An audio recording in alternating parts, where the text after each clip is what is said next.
What is the current situation with U.S. immigration? Well, that's what I'm going to talk about today. Hi, my name is Melissa Siegel. I'm a professor of migration studies, and this is a channel about all things migration.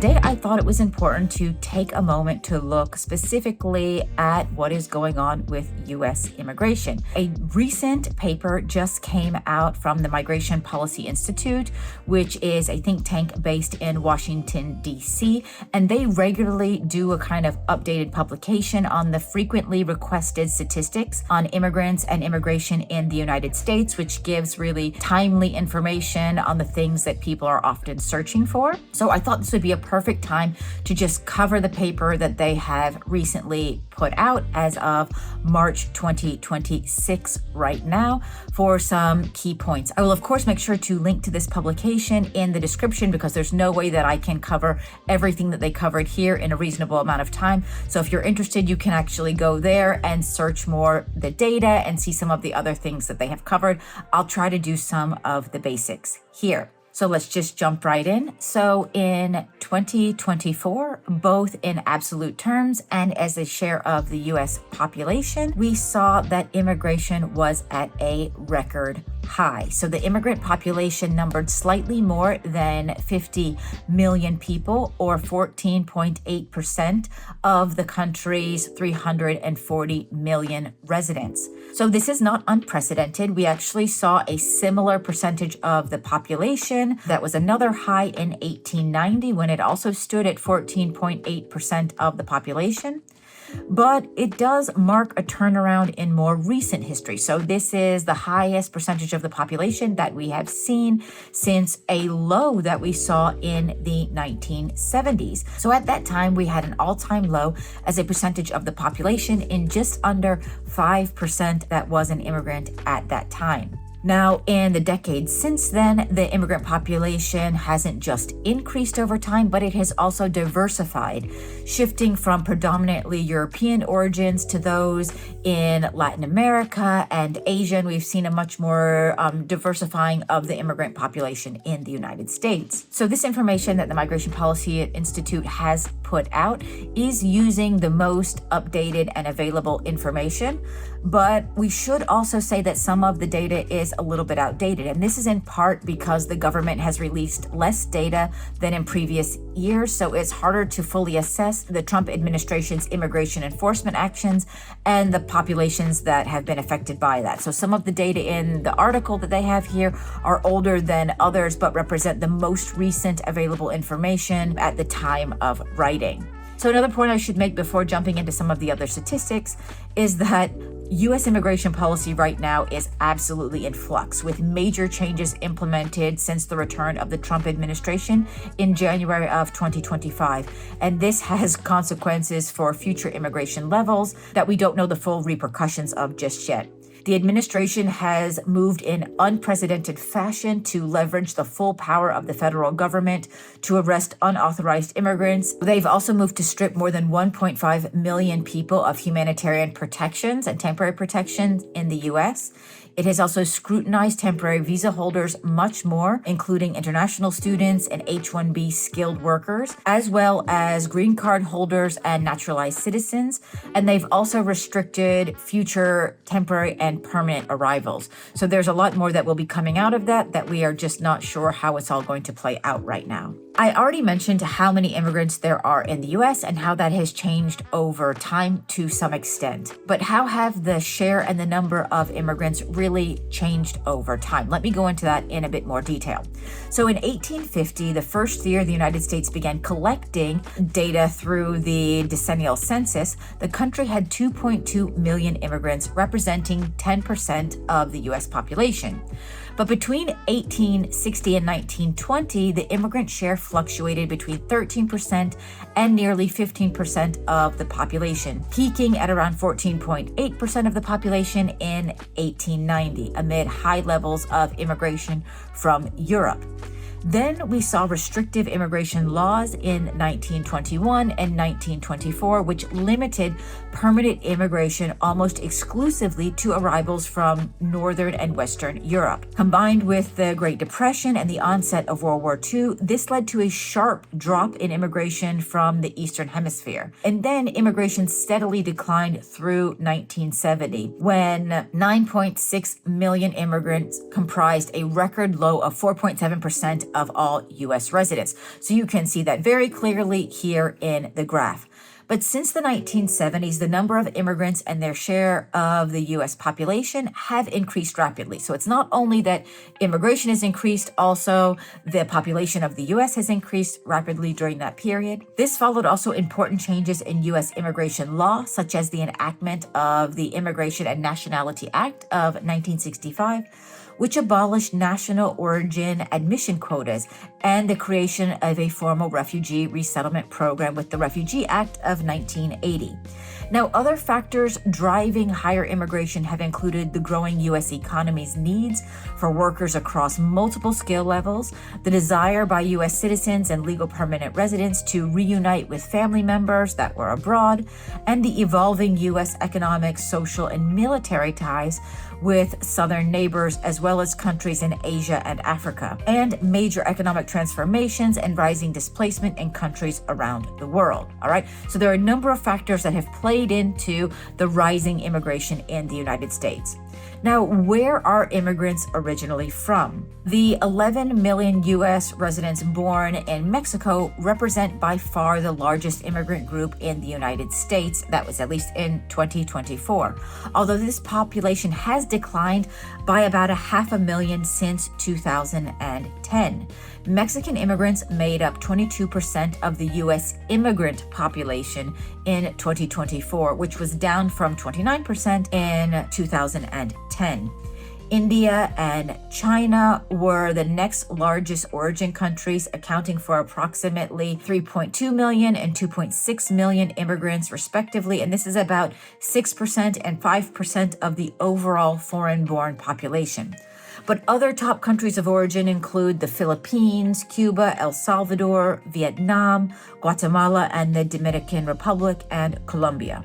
So together, these 10 countries account for 27.5 million people, or about 55% of all U.S. immigrants in 2024. But what you can already see is that the population is actually quite diverse. So if you want to know more about this, you can also go to the migration information source here and to the data that they have on the website, and you can dig more into that if you would like. So how do today's top countries of origin compare with those in the past? Now, significant immigration from Latin America and Asia in recent decades represents a kind of sharp turnaround from the mid-1900s, when immigrants came overwhelmingly from Europe.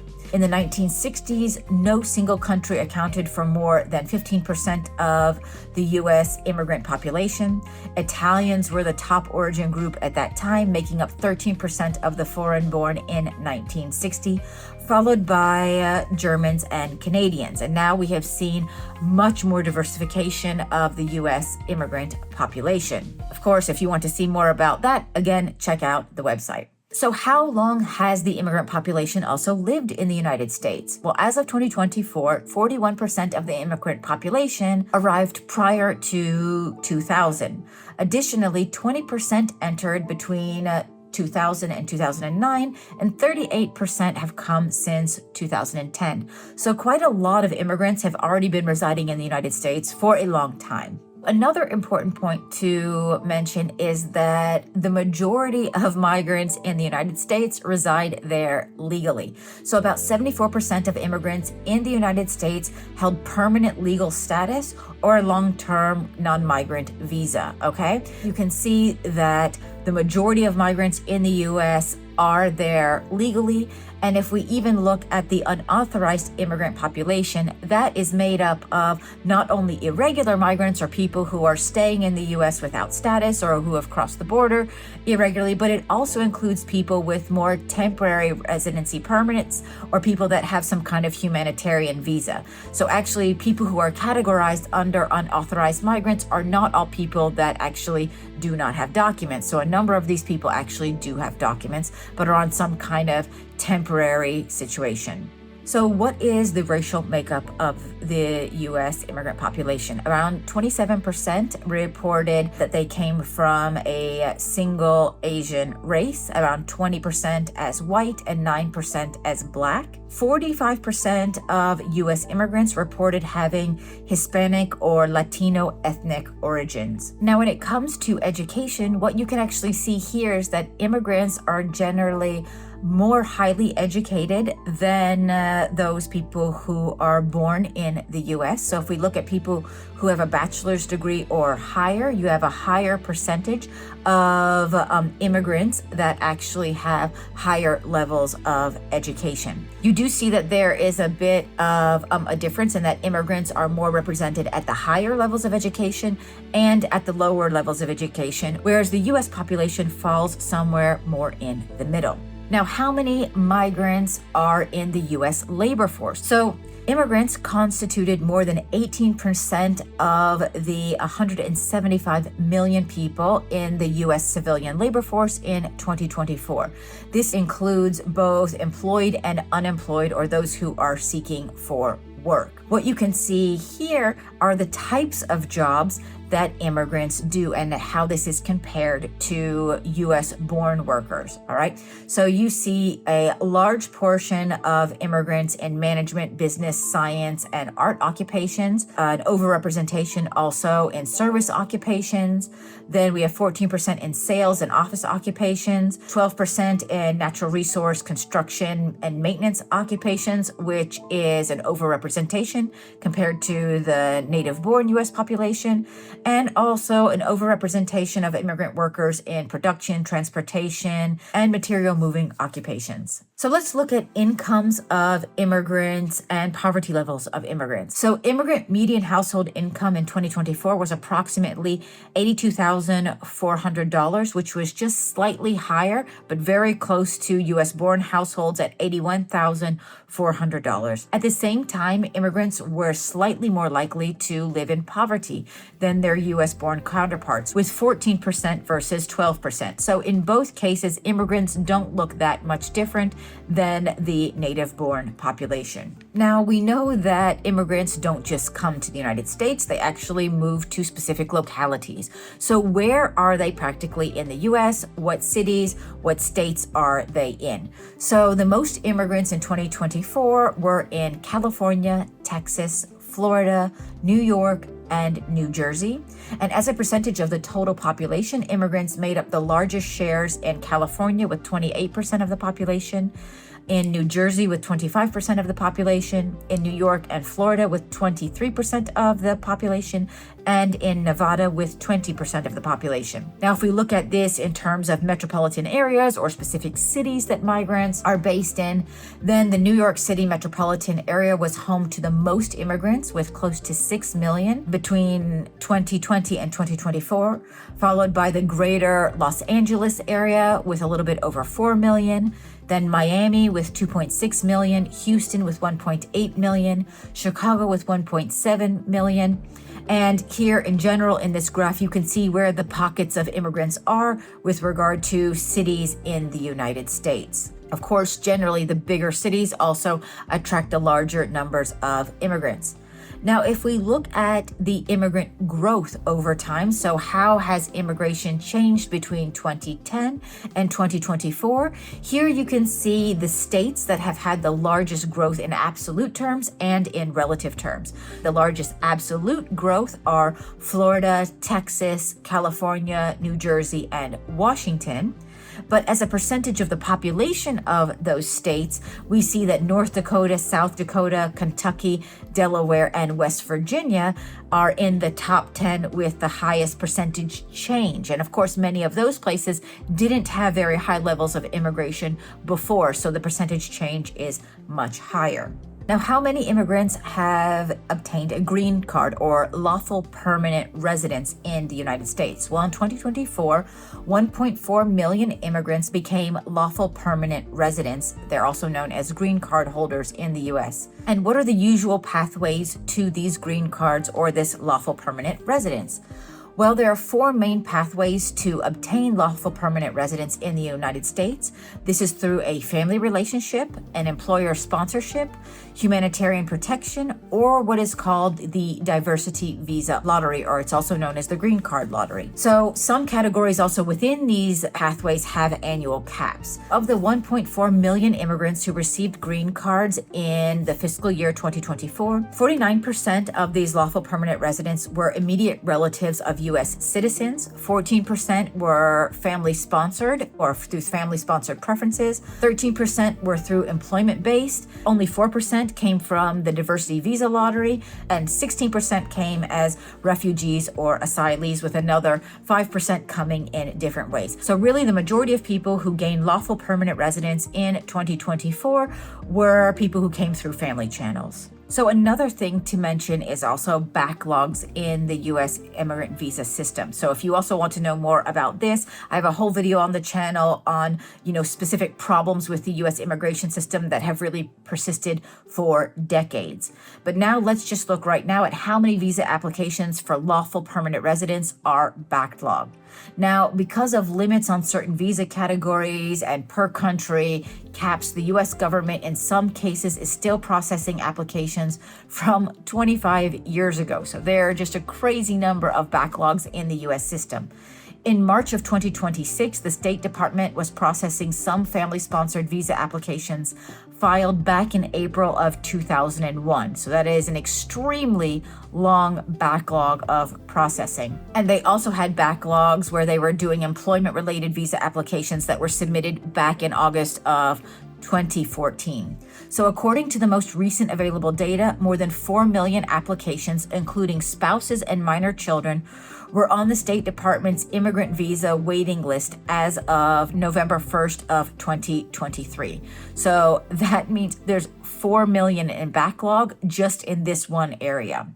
So this number does not include prospective immigrants already in the United States waiting to adjust their status. The overwhelming majority of applications in this backlog were from family-sponsored applicants. So more than 3.8 million, including principal applicants and their immediate family members, while around 261,000 were applicants for employment-sponsored channels and their families. So of all of the 4 million applicants, the largest number were Mexican citizens, followed by those from India, the Philippines, Dominican Republic, and mainland China. So there is also data on backlog statistics for petitions approved in one of the 5 employment-based categories. So as of June 2025, nearly 1 million approved employment-based immigrant petitions were awaiting an open visa slot, meaning that they had already been approved, they already passed all of the criterion, but there just weren't quotas enough for the people. So they are just waiting in the system until a slot opens up for them. Now let's turn our attention to refugees and asylum seekers. So how many refugees are resettled each year and where are they from? So every year, the president, in consultation with Congress, sets annual refugee admission ceilings and allocations by region of origin. So since the formal creation of the modern resettlement program in 1980, both the ceiling and the number of refugee arrivals has varied over time, and the number resettled rarely reached the actual annual ceiling that was set. The Trump administration's refugee admission ceiling for the fiscal year of 2026 is the lowest in the program's history since 1980, and it is currently set at 7,500 people.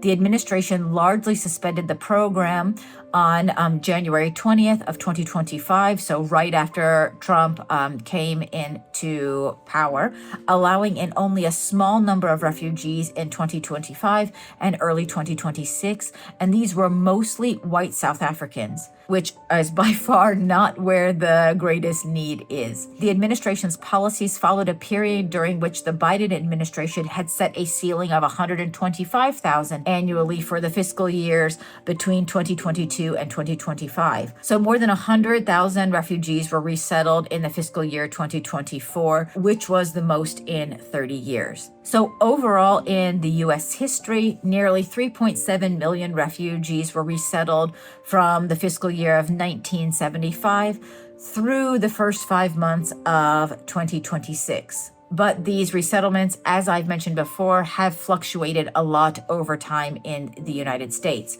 So as of 2025, the top countries of U.S. refugee admissions just for that past year were Afghanistan, the Democratic Republic of Congo, Venezuela, Syria, Burma, Somalia, Nicaragua, Guatemala, Eritrea, and South Sudan. So now, resettlement of refugees that is from other countries is different from the number of people that come to the U.S. on their own and then put in an asylum claim. Approximately 364,000 affirmative asylum applications were received in the first 9 months of the fiscal year of 2025. That's the most recent period for which there is available data, and that is compared to 420,000 during the fiscal year of 2024. There's a lot more that can be said about asylum applications. So again, if you would like to know more about this, please go to the article and to the website. Now, there's also a backlog in this area. So due to large application volumes and limited resources, both the affirmative and defensive asylum systems have extensive backlogs. So 1.5 million asylum applications were pending as of June 2025. So huge backlogs. As of 2026, more than 2.4 million asylum cases were pending in the immigration courts, which was down slightly from the almost 2.5 million cases in fiscal year 2025. Now, how many people actually receive asylum from these cases? So in 2023, 54,350 individuals were actually granted asylum, including the principal applicant, their spouses, and unmarried children under 21. This was the most since the 1990s. Now let's turn our attention to the unauthorized immigration in the United States. So how many unauthorized immigrants live in the United States? Now, again, the US uses some really kind of strange language here that other countries don't use, because actually in their official unauthorized numbers are people who do actually hold legal protection status too. So there are people here who hold a number of different temporary protection statuses that are allowed to actually be in the United States. So these are not completely illegal or irregular immigrants. All right. So it's really important to actually understand that also, because this is a strange wording that the US uses. Now, it is estimated that there were about 13.7 million unauthorized immigrants in the United States in mid-2023, and that was up from 12.8 million in 2022. What are unauthorized immigrants' top places of birth? So Mexicans and Central Americans accounted for 68% of this group. Close to 12% were from South America, around 7% from Europe, Canada, and Oceania, and 6% from Asia, 4% from the Caribbean, and only 3% from Africa. Okay, so top countries of birth were Mexico, Guatemala, Honduras, El Salvador, and Venezuela.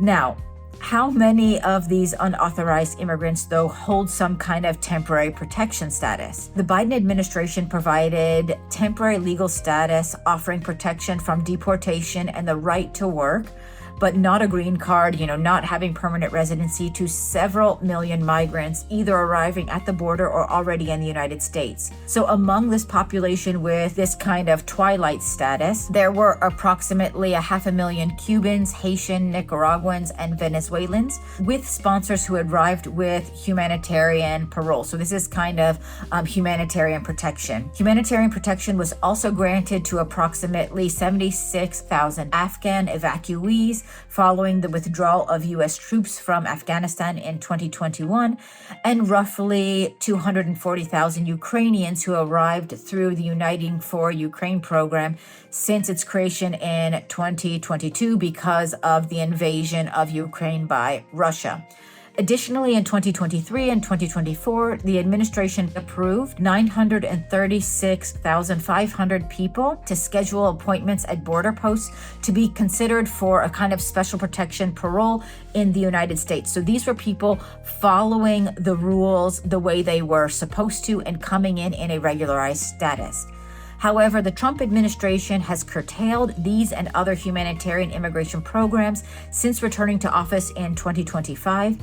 It sought to terminate most designations of temporary protection status. So this kind of temporary protection is something that the U.S. government occasionally offers for foreign nationals already in the United States whose origin countries experience natural disasters or armed conflict or other circumstances, making it also unsafe for them to return. So basically, people who had this temporary protection status have lost it, or they have allowed it to run out, or they have canceled it. So a number of these temporary protection programs were either terminated in 2025, are set to end in 2026, and will not be renewed. However, a number of these things are currently in the courts, and there have been a number of rulings that have paused the termination of these programs because they are seen as against human rights. There's a lot happening in this space. I think it's too much to go through right now, but you can definitely, again, go to the website if you would like to know more about this. So what about unauthorized migrants at the borders, and how many encounters do we see at the borders?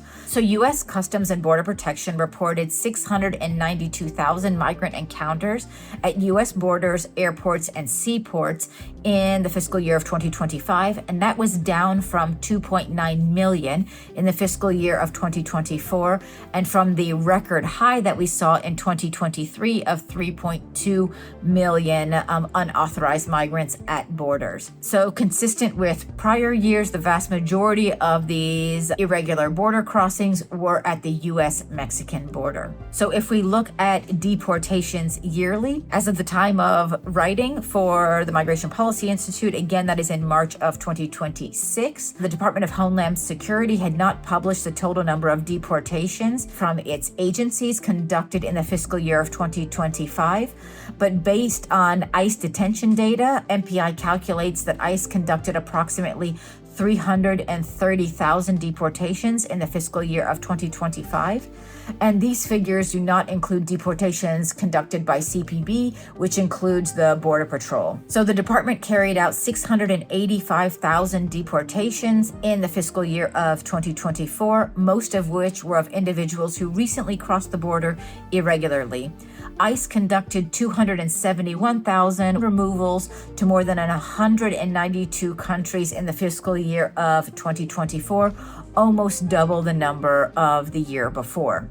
So the number of deportations in 2024 was a 47% increase over deportations in the previous year. So while we have seen a very strong focus on deportations currently, we actually don't have fully updated numbers, and it is not clear that deportations are up substantially from the previous year. So these were just some of the most frequently asked questions about U.S. immigration statistics. Again, if you would like to know more about this, there is so much more on the Migration Policy Institute's website and in this specific publication from the Migration Information Source. So please do check that out. MPI also has a whole data portal that you can play around with, and you can learn a lot more about the immigration statistics in the US. So please do check that out. I hope this gave you a quick or not so quick update on some of the most frequently requested statistics on immigrants and immigration in the United States. If you want to know more, of course, you can check out more on MPI's website. If you want to just know more about migration more generally, please check out the other videos on this channel, and make sure that if you haven't done so already, you subscribe to the channel and you hit that notification bell so you don't miss any of the videos that we upload on a regular basis on this channel. And I do hope to see you next time. Bye-bye.